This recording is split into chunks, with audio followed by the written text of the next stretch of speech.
A $165 million Las Vegas casino collapsed in less than 2 years, not because of a sudden crisis, but because the structure behind it failed almost immediately. Why is this happening? What is being hidden beneath the surface of this project?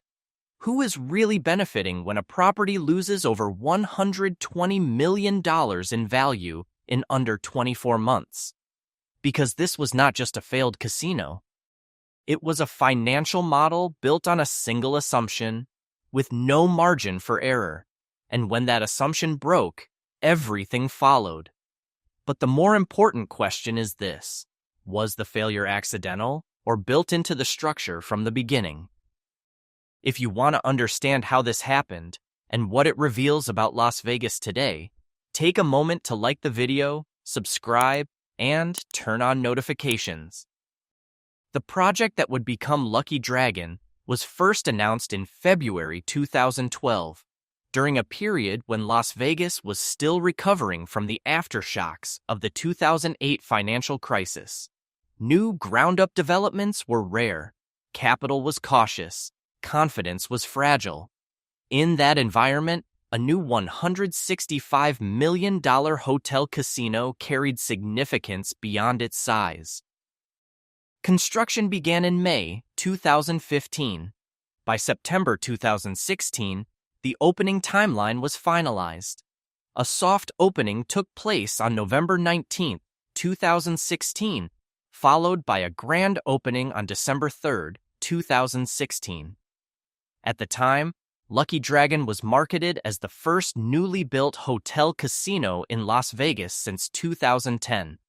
That alone positioned it as a signal that development activity on the Strip was returning. But from the beginning, the vision was different. This was not designed to compete with large-scale resorts like MGM Grand or Wynn. Instead, the concept was highly targeted. Management aimed to serve Asian customers, including Chinese nationals, Asian American visitors, and regional travelers from the West Coast. The strategy was built around cultural specificity rather than scale. The property itself reflected that positioning. With only 203 rooms, a 27,500 square foot casino, and a total footprint of 2.5 acres, it was significantly smaller than most Strip resorts. The assumption was clear: a focused audience would generate consistent demand. At launch, that assumption looked disciplined. Today, it defines the contrast, because less than 2 years later, the entire property would be closed. From the beginning, the financial structure behind Lucky Dragon carried concentrated risk. This was not a large corporate-backed resort with diversified capital sources. It was a project built on layered financing that required immediate operational success. A significant portion of the funding came through the EB-5 visa program.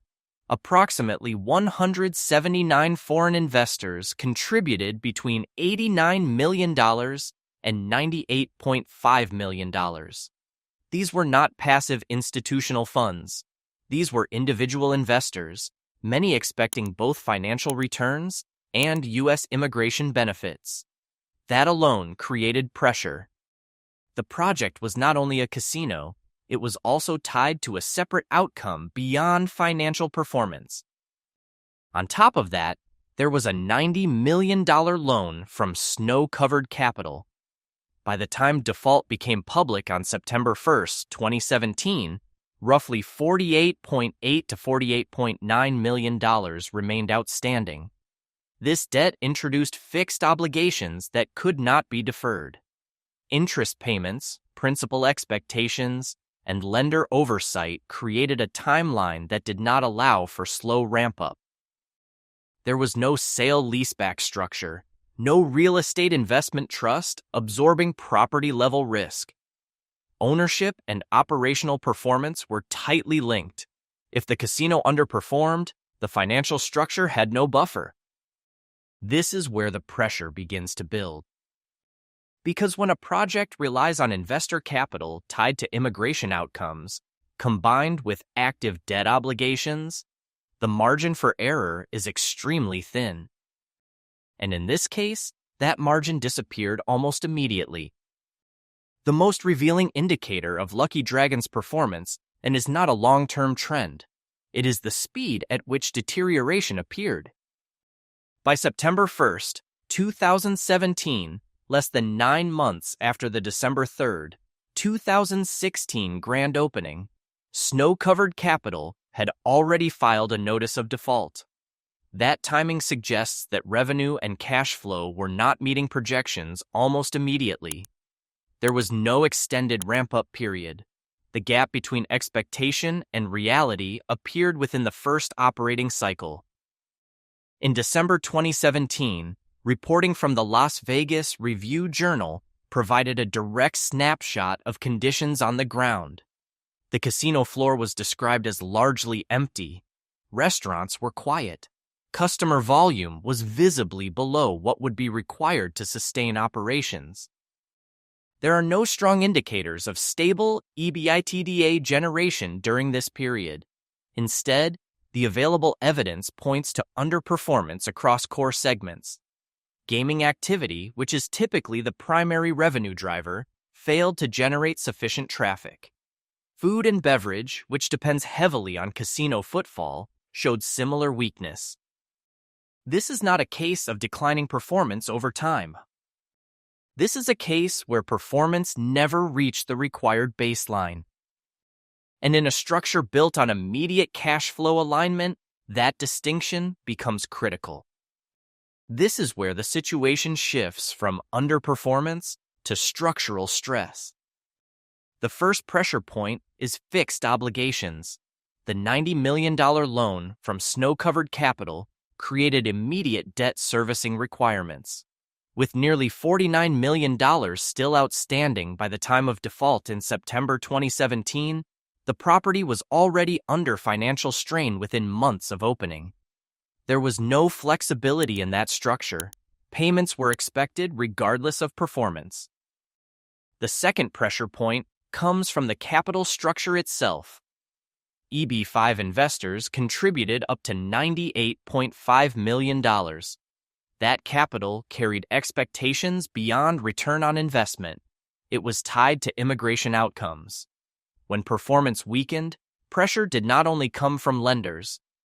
It extended to individual investors with legal standing and financial exposure. Then there is operating leverage. With only 203 rooms and a 27,500 square foot casino, the property had limited revenue capacity. Fixed costs such as staffing, utilities, and maintenance could not be scaled down proportionally. That means even small gaps in revenue translate into immediate losses.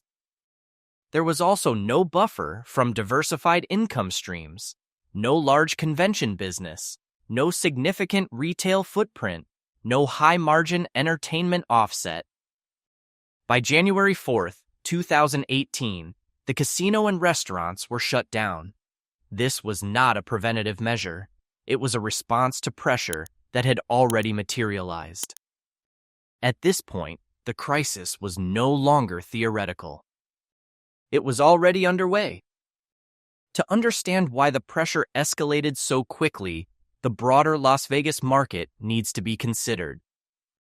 In 2016 and 2017, Las Vegas was not in decline. According to data from the Las Vegas Convention and Visitors Authority, annual visitor volume remained above 42 million. McCarran International Airport reported passenger traffic exceeding 47 million in 2017. On the surface, demand was stable, but distribution mattered more than total volume. The Central Strip continued to dominate traffic flow. Properties located near Las Vegas Boulevard's core corridor captured the majority of visitor movement. In contrast, the north end of the Strip, where Lucky Dragon was located, experienced weaker foot traffic. For smaller properties, this difference is structural. They depend on existing flow rather than generating their own. At the same time, competition for Asian-focused customers was already established. Larger strip resorts and off-strip properties were actively targeting the same demographic with broader amenities and stronger brand recognition. There was also a gradual shift in the market. Online gambling and digital betting platforms were beginning to expand. While not yet dominant, they were introducing alternative channels for gaming behavior. The macro environment was stable. But the competitive environment was not forgiving. And for a small, highly targeted property, that distinction becomes decisive. At the surface level, nothing about the timing suggested failure. Las Vegas was stable. Visitor volume remained above 42 million. Airport traffic exceeded 47 million passengers in 2017. New developments were returning after years of post-crisis hesitation. By all external indicators, the market was functioning. And yet, within that same environment, Lucky Dragon collapsed in less than 2 years. This is the central paradox. Demand existed, but not in the form this model required. The property was designed for a specific audience, with a specific experience, in a specific location. But the broader market does not distribute demand evenly. It concentrates it. It favors scale, visibility, and convenience. So while the city appeared healthy, the internal reality was different. Traffic was bypassing the property. Competition was absorbing the target customer. And fixed obligations continued regardless of utilization. The result is a structural mismatch. A business operating inside a growing market, but disconnected from the flow that sustains it. And that is what makes this model fragile over the long term. When all of these elements are placed together, the story stops being about a single failed casino. It becomes a question about structure. Lucky Dragon was not an experimental side project. It was a deliberately designed model, a property built with a clear audience, a defined identity, and a financial structure that required immediate alignment between demand and execution.